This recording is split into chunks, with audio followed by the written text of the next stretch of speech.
Hello and welcome to this London Embroidery School monogramming series, where today we're going to be talking all about lettering. So monogramming as a series, this is the first part of 3 parts where we will be covering a whole load of different aspects of monogramming, right from beginner to taking you to more advanced monogramming techniques and approaches. Monogramming is a graphic symbol, usually constituting of at least 2 letters, which are often kind of interwoven or of complementary styles, but it does get used as a term more generally for anything really, including lettering. So whether that is initials or logo or a name, all of those things tend to fall under the monogramming category as we discuss it in contemporary terms.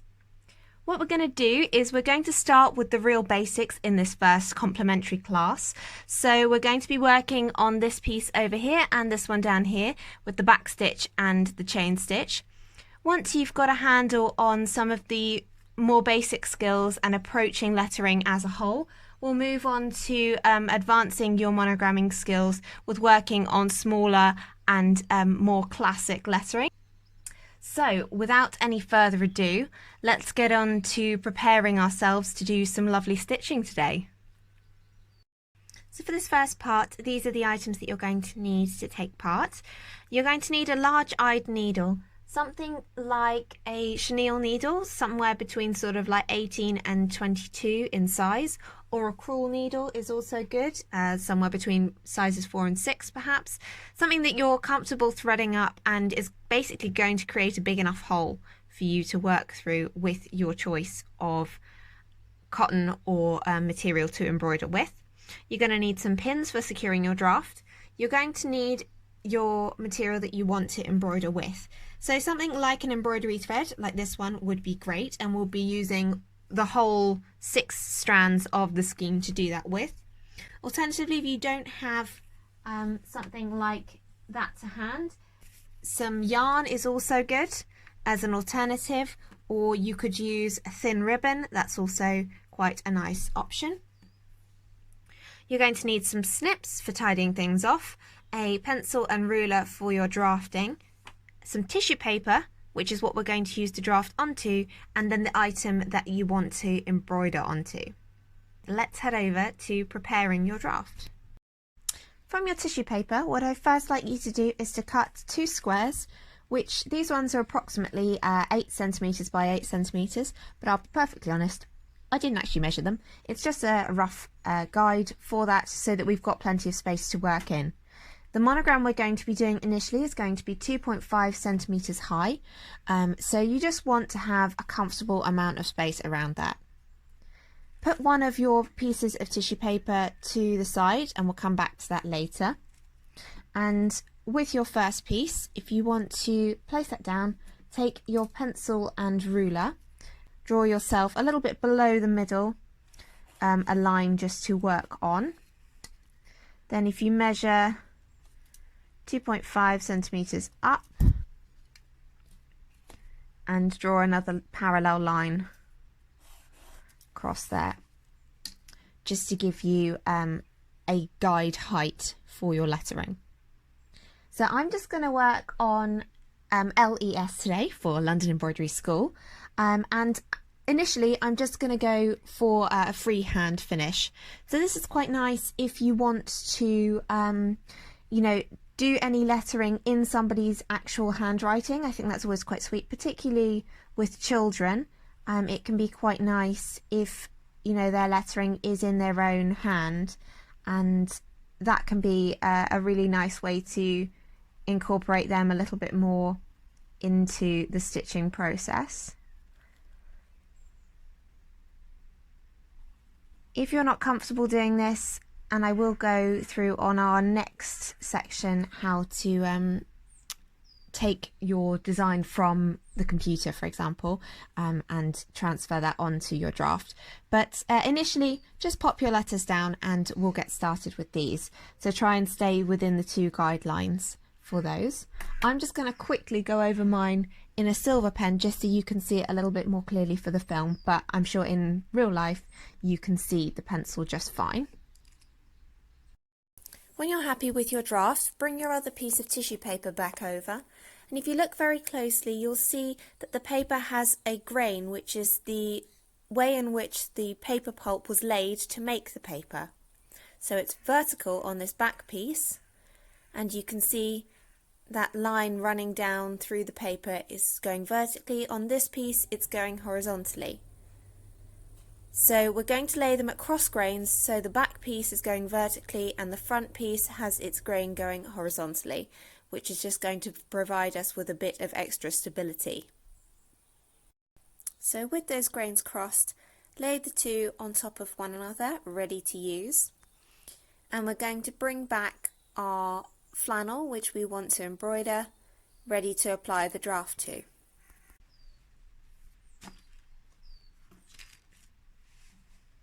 It's going to work into this corner over here, and what I want to do is to place my draft into the corner where I think I want the embroidery to be.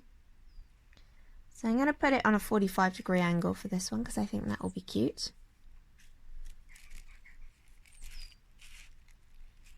And taking my pins, I'm just going to pin that into place. Now do try and keep your flannel and your draft as flat as possible whilst you're doing this, because that's going to give you the most accurate lettering you can from your draft. Pin outside of the what will be embroidered area.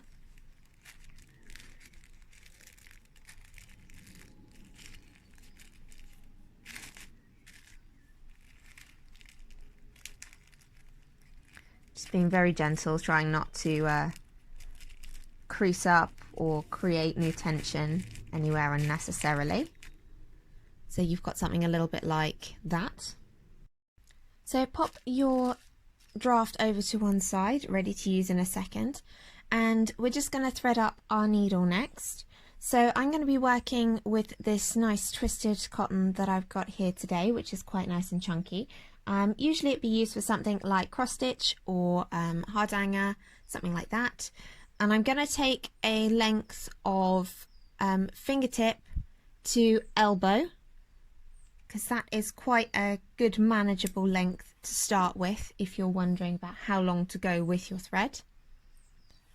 And then I'm going to thread up my needle using, this is my personal preferred method, so I like to squeeze the thread in between my thumb and forefinger so that I can't see them anymore, then lay the eye of the needle over where they've just disappeared and roll my finger and thumb back, allowing the thread to sort of bloom into the eye.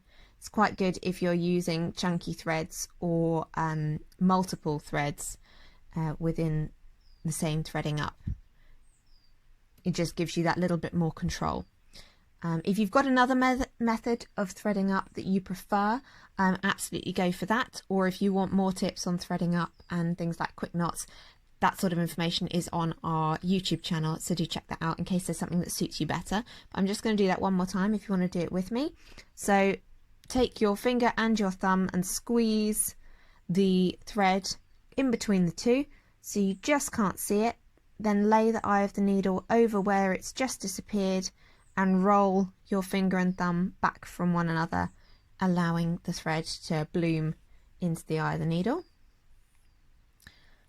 Pop a little knot into the end so that you're ready to go. As mentioned, quick knots a little bit like that one are available on our YouTube channel if you want to see how to do that in more detail.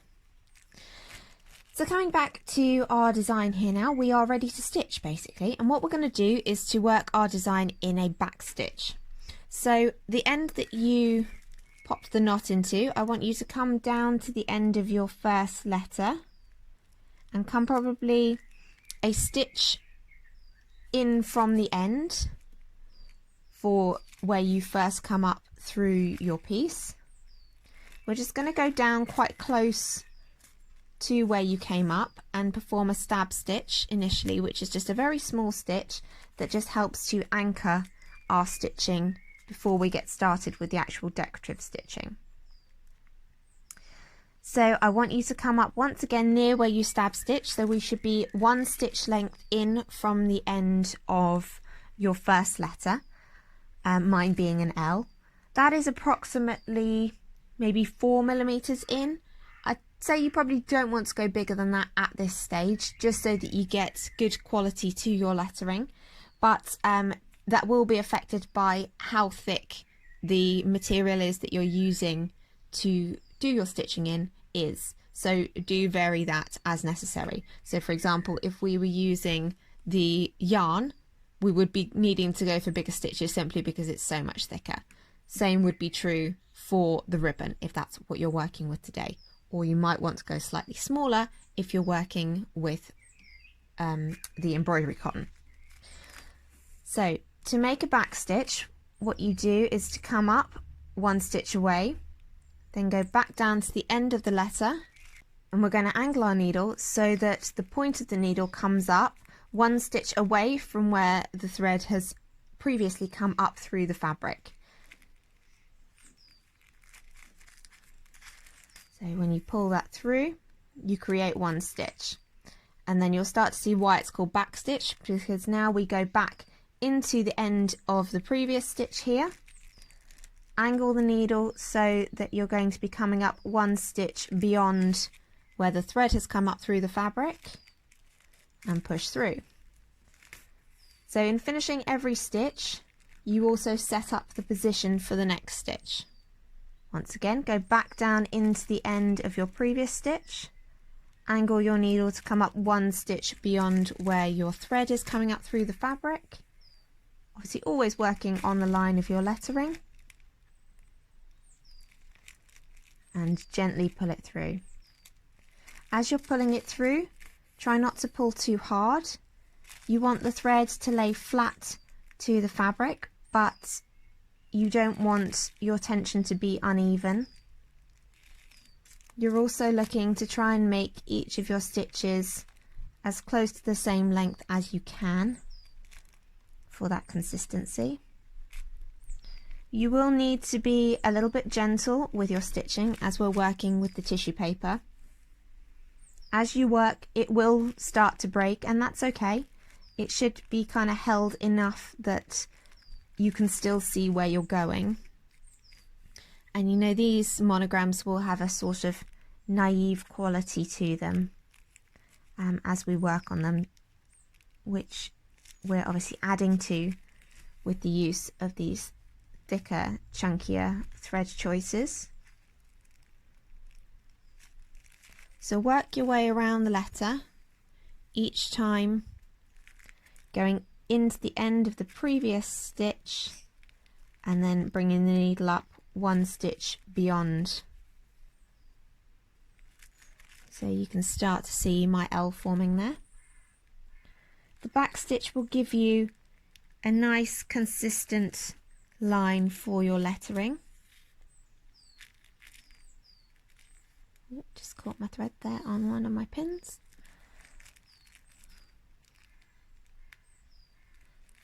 And I think this is a really great way for at least just getting started with your embroidery, getting things going, because I think that's often half the battle, is that you're like, oh, I don't have the right things, I won't get a good effect. And so if you can at least get started with the things that you have, then you've got a foundation on which to build.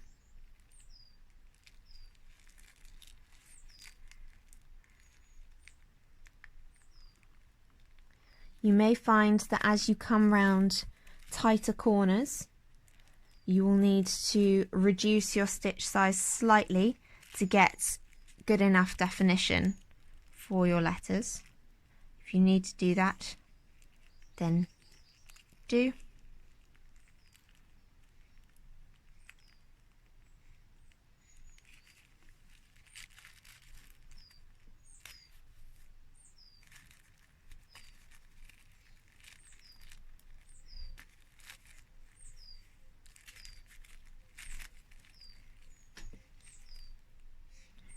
As you get more stitches in, you should also be able to remove your pins as you get closer to those areas, and the tissue paper is then being held by the stitches that you've already got. So like that one can go because this side is already secured by the stitches that I've got going on already. And also it starts to get a bit annoying as the heads catch on your stitching.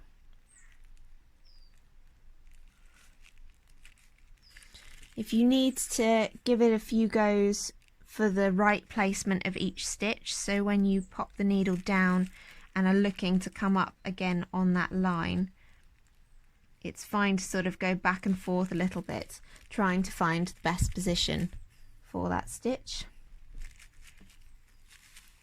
It's going to turn slightly.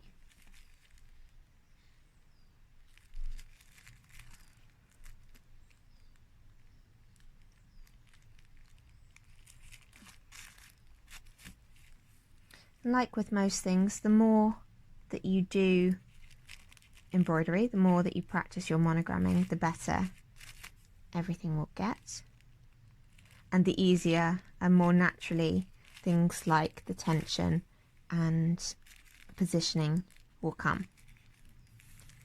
When you come to the end of your letter, I'd suggest for each letter you end off your stitching, so turn over onto the back, and I'd like you to do is to weave your working thread into the back of your stitches. So just pass the needle underneath the stitches that are already in the back of your flannel, as if you were weaving them in. And that's just going to help to disperse the tension across the stitches and give you a nice firm base. And I also like to just put a little slip knot in the end to secure that. Then you can safely cut this off and come back to the front. So that's our first letter in. I'm going to thread up with a new thread for my next letter. Again, go for a length of thread that's about fingertip to elbow in length, so you've got good control and you're unlikely to get a knot or anything from it being too long to work with, but you should be able to make it to the end of your letter equally. So once again, onto the next letter, we're going to come up about a stitch length in from the end of the letter with a knot in the back of my thread, and do just a very small stitch, kind of almost on the spot, but not quite, so it does catch through the fabric. So that's the stab stitch for anchoring. Then come up one stitch inside of the letter, and repeat what you did on your first letter for your second one.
again, now I've got to the end of my letter, I'm going to weave the working thread into the back of my previous threads,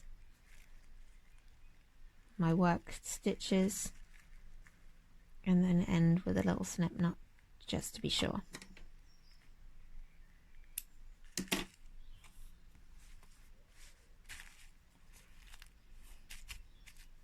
Okay, on to my final letter. Doing the same once again. New thread of fingertip to elbow length. Threading it up.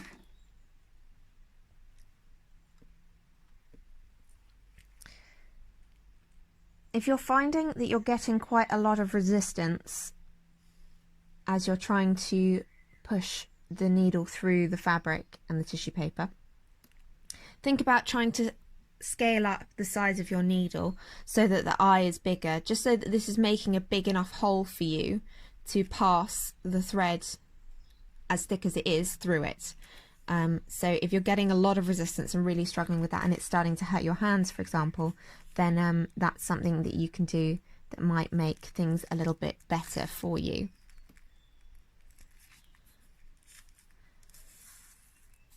Because the threading up of the needle is not the only thing that you need to take into consideration with your thread and material choice.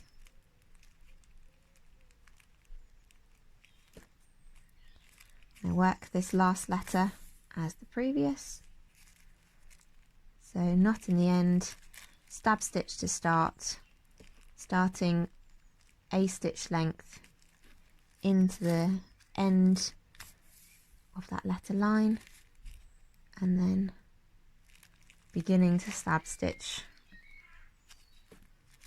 my way around this S.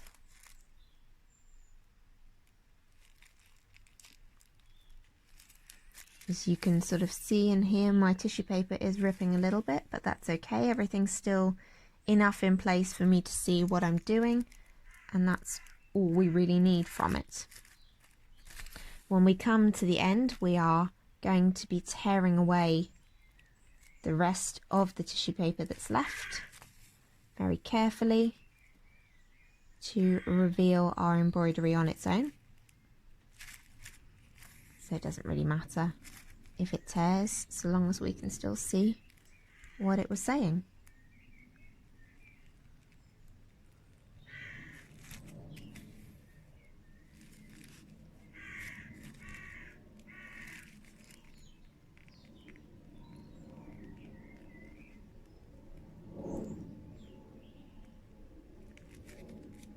Some of these tighter turns are a little bit more tricky, so just taking my time over those.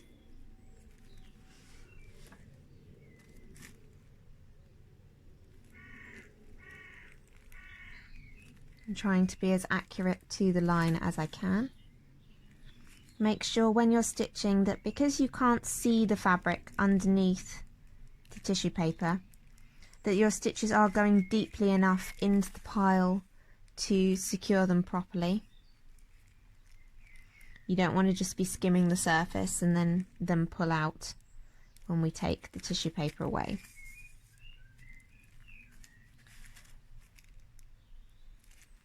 I'm obviously working with the sewing method of stitching at the moment, so where my hand stays on the top of the fabric, and obviously I take the needle down and up through the fabric with one kind of move here without sort of bringing my hand back underneath to pull through.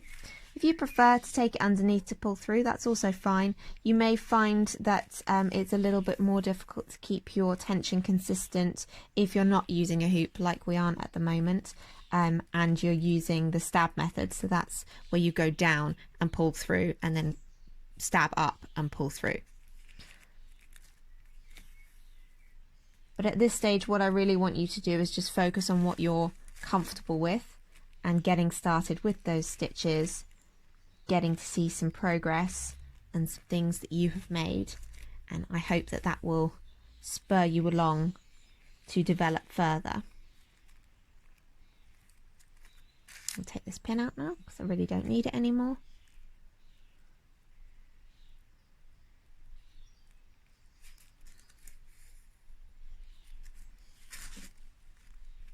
Just coming into the end of this S. I think this will be the last stitch.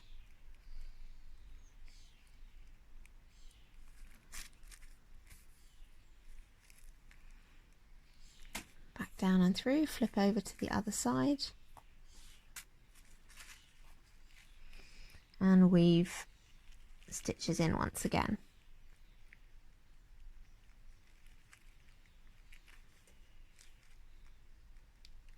So when you're weaving your stitches, they are literally just passing underneath the back of the stitching, but not through the main body of the fabric. That's not the point.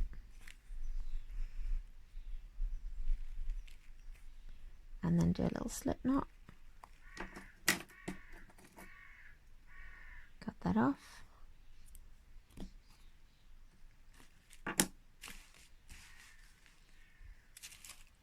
So now we come to ripping away the tissue paper as we're done with our stitching. And so I do want you to be very delicate at this stage. Don't get too heavy-handed with it. Now, if you remember, we crossed the grains of the tissue paper. So our first piece, the grain is horizontal, and so what I'm going to do is I'm going to tear with that grain, because you'll feel that the tissue paper tears easier one way than the other, and it will tear with its grain. So when you start to tear in that direction, it will come with the least amount of stress and pressure being put on your embroidery. When you come to the bits that do include your embroidery, come in and put some pressure on the embroidery so that you are controlling the embroidery and not allowing it to be manipulated by you pulling away the tissue paper. You're re-supporting the stitches. Very gently just ease it out. There's hardly anything holding it together now, so the more you work, the easier it will come. You just got to ease out some of the small pieces of tissue paper underneath some of the stitches. If you want to use something like a tweezers to do this, or you can use your needle to help you to sort of lift sections out, that's also absolutely fine.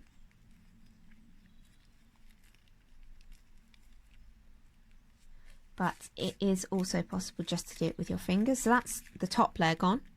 So this one, you can see it wants to tear vertically this time, as that is the way that we laid the grain. And so I'm just going to start to ease this out in that direction, putting the pressure on in places that I feel that there is resistance from the tissue paper and supporting my embroidery.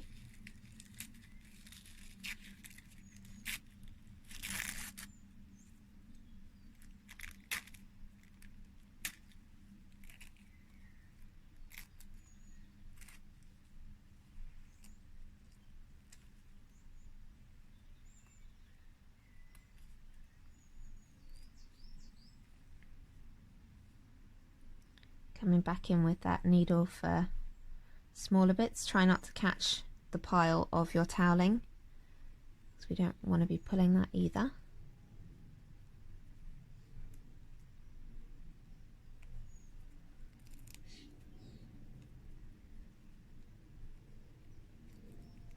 Be patient with this bit. You've done the hard work, so just try and be a little bit patient and work your way around these bits and you will be rewarded.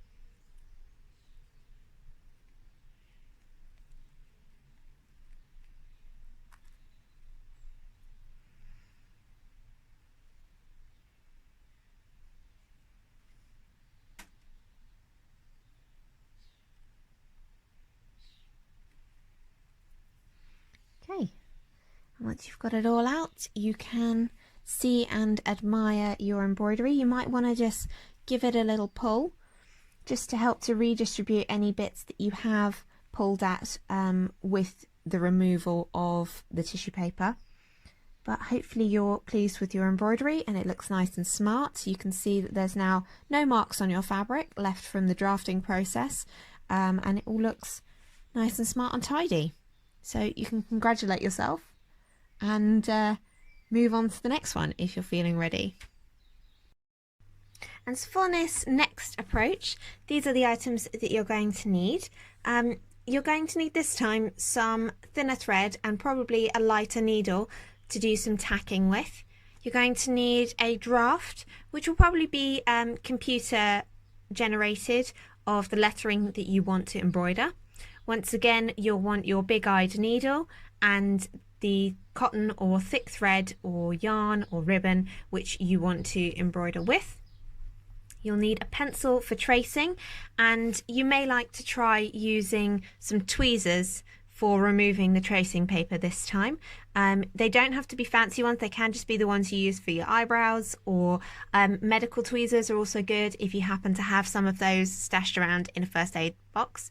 You'll need some snips and some pins, an embroidery hoop this time because I'd like you to try it tensioning. If you don't have a hoop, then you can refer back to the old method that I showed you and just try the chain stitch this time, but also loose. Some tracing paper once again, which we're going to draft onto, and the item onto which you want to embroider. This time I'm going to show you on a different type of face cloth. This is just a cotton one, so it's a little bit lighter and a little bit more delicate, so you can see the differences there as well. Okay, let's get drafting this design now. You're going to need 2 pieces of tissue paper as before, once again on cross grains, on one of which we're going to draft with and one is just going to be there for support. If you want to print out, if you can print that is, your design, I've got mine at 3 centimeters high because we've got some small lowercase letters here that I want to include and show you. So if you were approaching a name, for example, then this would be a good way to do that.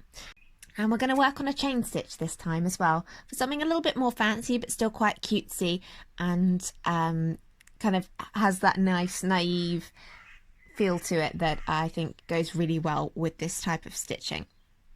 So let's have a little look at the design first. I have obviously printed mine out here. As I say, it's 3 centimeters high. If you don't have a printer, then you can do this by preparing your tissue paper and holding it up to the screen. So literally just measure on screen what size your lettering is. I'd say going for something like 3 centimeters high, particularly to start with, is a good one to go for, particularly if you've got lowercase letters included. Yeah, literally hold it up to the screen and trace your design. That's a lot easier way to do it, and you can obviously like adjust the size of the lettering using the point system on, say, something like Word or similar programs. Others are available, or you can adjust the zoom of your screen so that you can see what's going on. If you do have access to a printer, then obviously do print it out at the size you think you want. Again, adjust via the point system. And once you've got that, you can either lay that on a nice white surface, and hopefully if you've got, it's a little bit easier if you've got a pale coloured tissue paper. Mine is obviously quite dark today, but you can still see the design through it enough at least to trace the design onto your tissue paper. Or you could hold your design up to a window and you let the light come through to make that a little bit clearer. Obviously, if you've got access to a light box, that would also be a good way to do that to help you with your tracing, but I don't think very many of us have access to light boxes at home. All the same. So I'm just going to trace mine now as we are at that point. And you can use a little bit of tape just to keep everything in place if you wish, though you will need to remove that tape afterwards. So make sure you've got enough clearance that you don't lose those bits of tissue paper. So go right ahead and trace yourself a nice clear line to follow.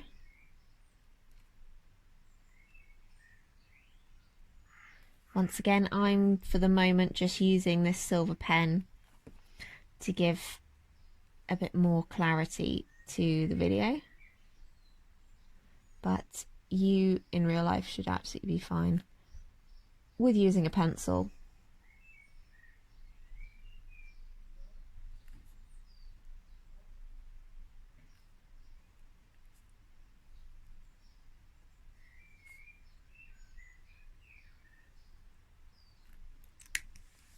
As you'll have noticed, I'm not using a name for the moment.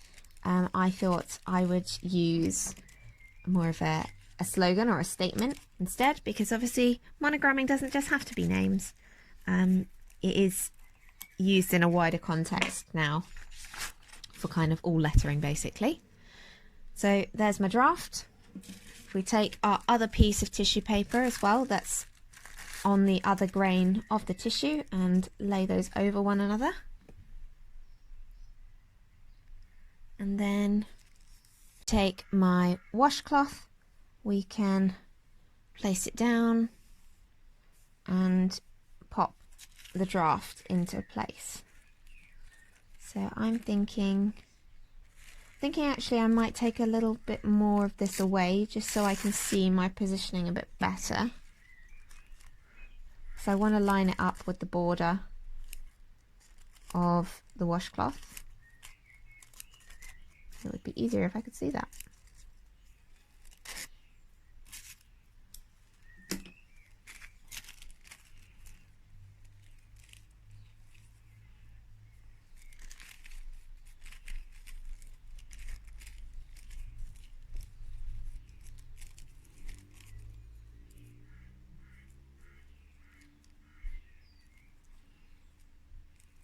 And once again, pin that into place. You might need a few more pins now you're working on something a little bit bigger.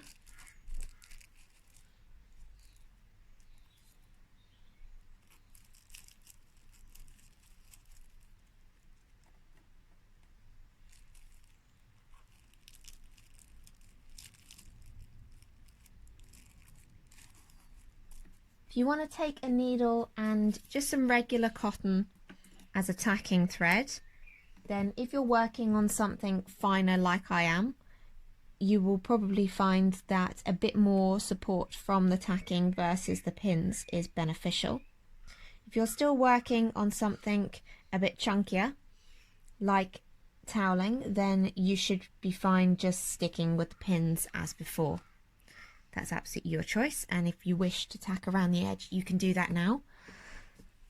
So you just pop a little knot into the end, and we're just going to do a running stitch around the area that we're going to be working in, just to secure the draft to the item, not adding really any tension to the item with the tacking. It's literally just to hold everything in place. So try and keep everything as flat as you can at this point, and you can remove your pins as you're going around if they start to get in your way, which they often do. Just make sure you're not pulling too tight on that running stitch.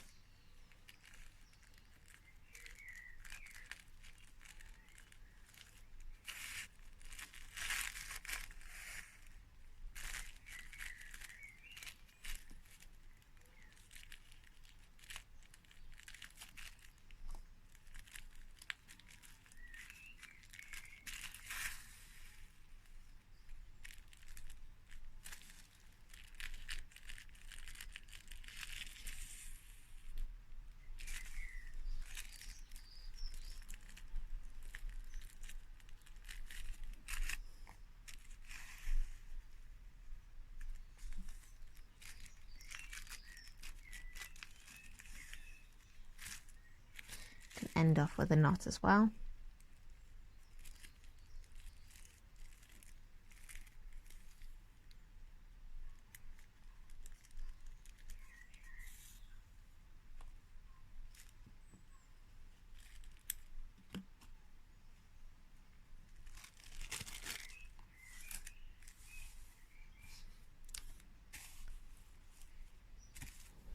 Okay.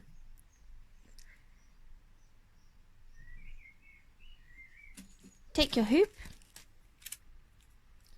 You want to place the inner ring down first, and take your fabric and lay that into the hoop.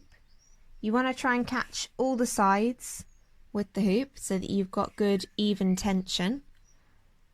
So I'm going to be pretty close down the bottom here, but I think it should be okay. Then take the top part of your hoop and place that over the top. You want the side with the adjuster to go in first and then push down away from that side, smoothing around the rest of the edge. This is the point of greatest tension, is the place that's most likely to mark or damage your fabric. So you put that in first and then smooth the tension round so that these two corner points don't actually affect your embroidery at all. Once you've got that in, as all of the edges are caught, you can see on both sides, we should be good to stitch, and we're just about clear of where the embroidery is going to go from the edges. If you're all framed up and happy with your framing up, so it should feel quite firm in the frame, there shouldn't be too much bounce, and you should be secure on all sides. Take your needle and your choice of thread this time and thread up once again. Just for the purposes of filming, I've popped my face cloth into a slightly bigger frame to try and keep things still for you guys, but do carry on in your free frames and you should be absolutely fine with this. So once again, pop a knot in the end of your thread and come up into your embroidery where you want to, little in from the end of the letter. We're going to do a stab stitch as before, so a very small stitch that just acts as an anchor for us.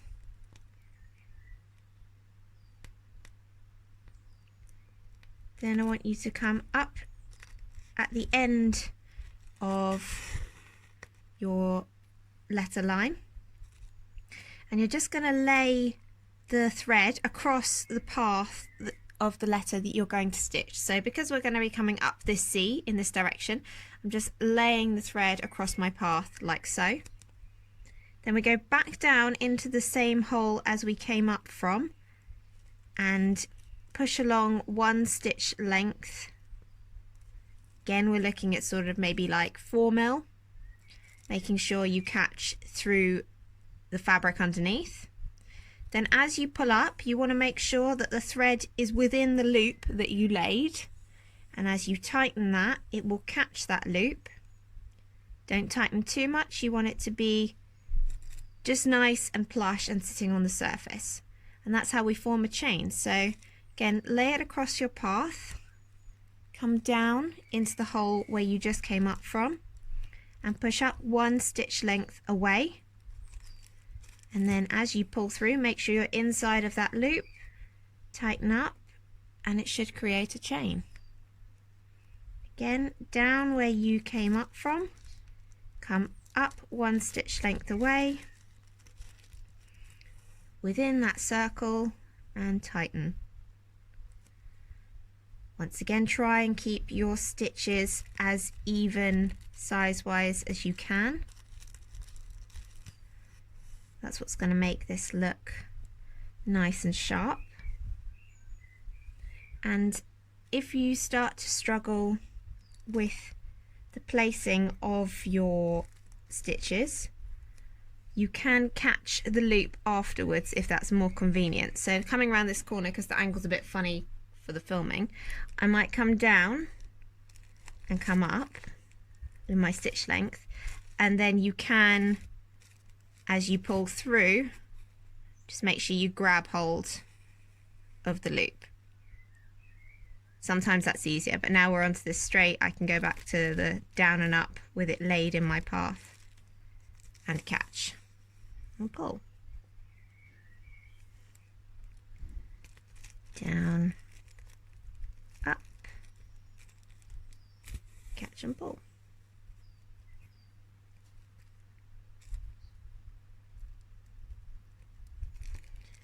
down, up, make sure you're in the loop, catch and pull. Work that around to the end of your first letter. When you get there, I'd like you to finish off the thread so we can have a little look at it. To finish off the thread, once again, I want you to weave the working thread into the back of your stitches on the wrong side of the embroidery and finish off with a simple slip knot, just for extra security. This time you'll have noticed I'm working with a full skein of the embroidery cotton for a change, keeping within my purple theme.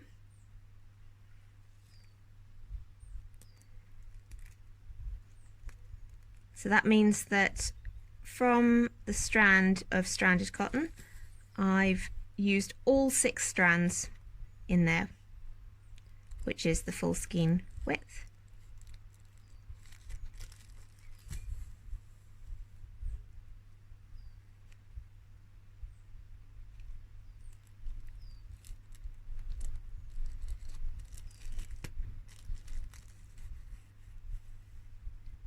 It's coming round to the end here.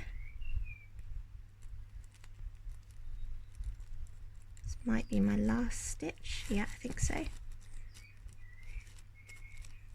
When you come to the end of your chain, you'll just need to drop your stitch down just outside of the loop, so like so, and that's just going to act as a little anchor for you and finish off the chain onto the back. So that is now completed. You can flip over and weave into the back as before. Come on to your next letter.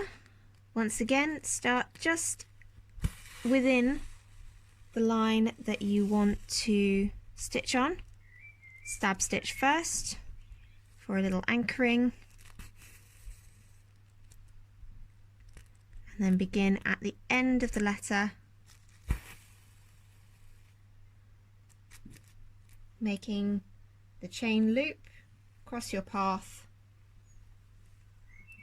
go down at the same point, up 1 stitch along and pull through, catching the loop. If you want to continue doing that until you get to the end of your design, each time you come to the end of your thread, end off as you need to, weaving into the back as you've been practicing so far, and securing that with a little extra slip knot for security.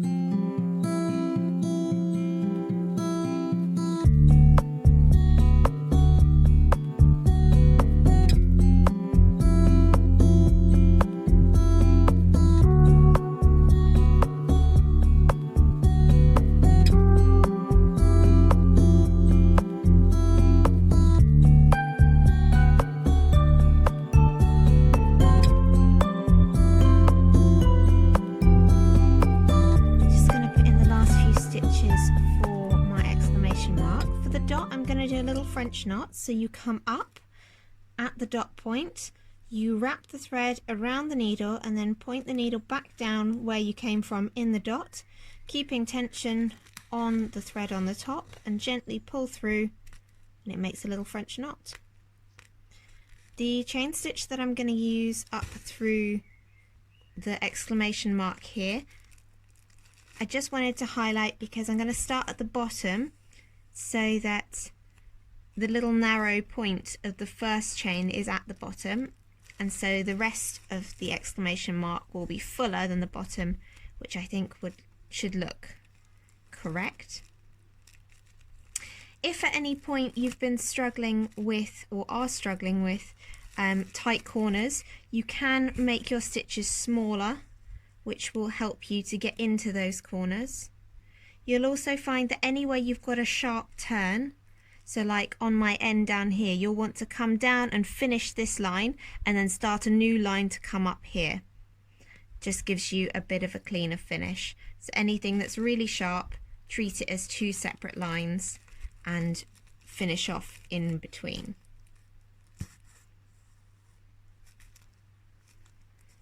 That's my last stitch in. I'm going to drop down at the end and flip over to finish off. You'll also notice I've got this loose thread up the top here, which is from my last thread that I worked on through the middle section, and when we flip over I can finish them all off together, which is a little tip that embroiderers often do, is just leave the ends, come back to them, rethread them, finish them off when you turn over.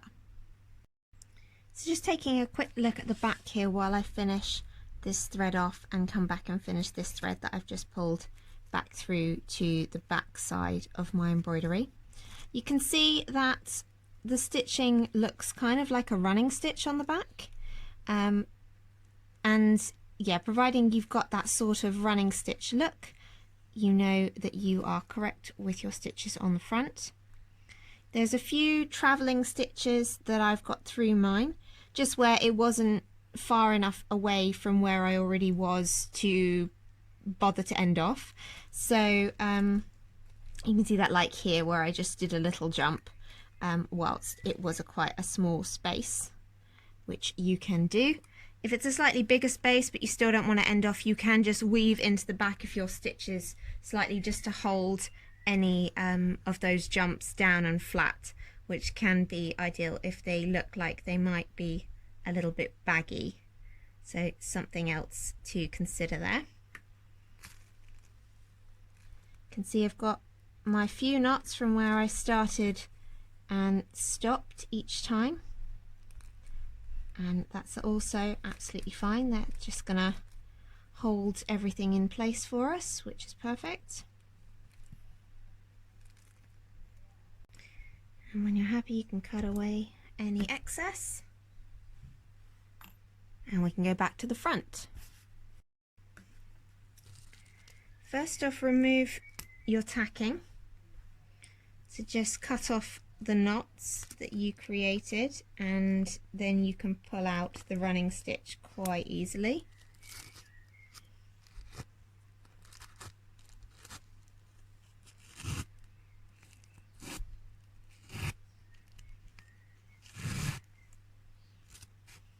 Like so. So remembering once again that you've got the two pieces of tissue paper, one that's with the grain horizontally and one that's with the grain vertically, and so once again, like with the last piece, we're going to try and tear away the tissue paper with the grain so we're not fighting it as much as is possible, and then we'll work back into the smaller bits that are left afterwards as necessary. Go gently.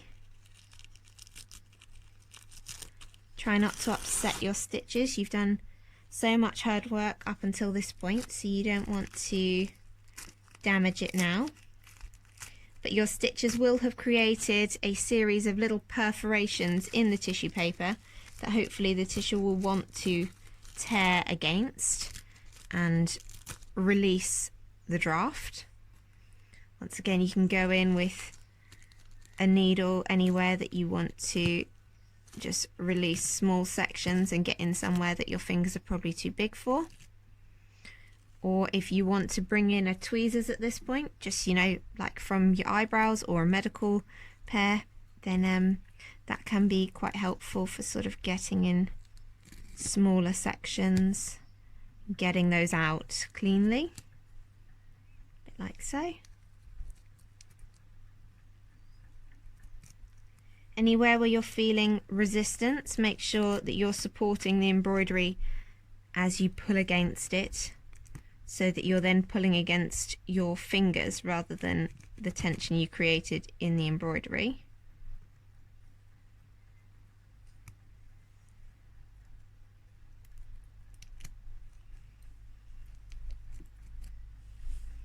And the more you tear, the more it will come.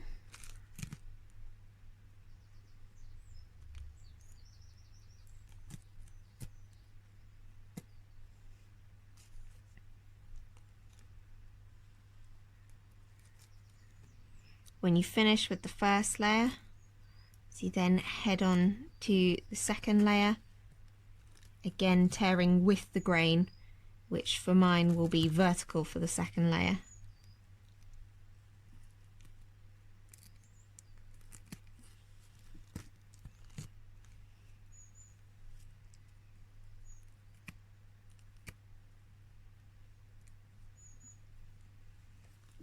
So coming on to the second one now, again support the embroidery wherever possible.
When you've got all the tissue out, you can take your embroidery out of the hoop and admire what you have done.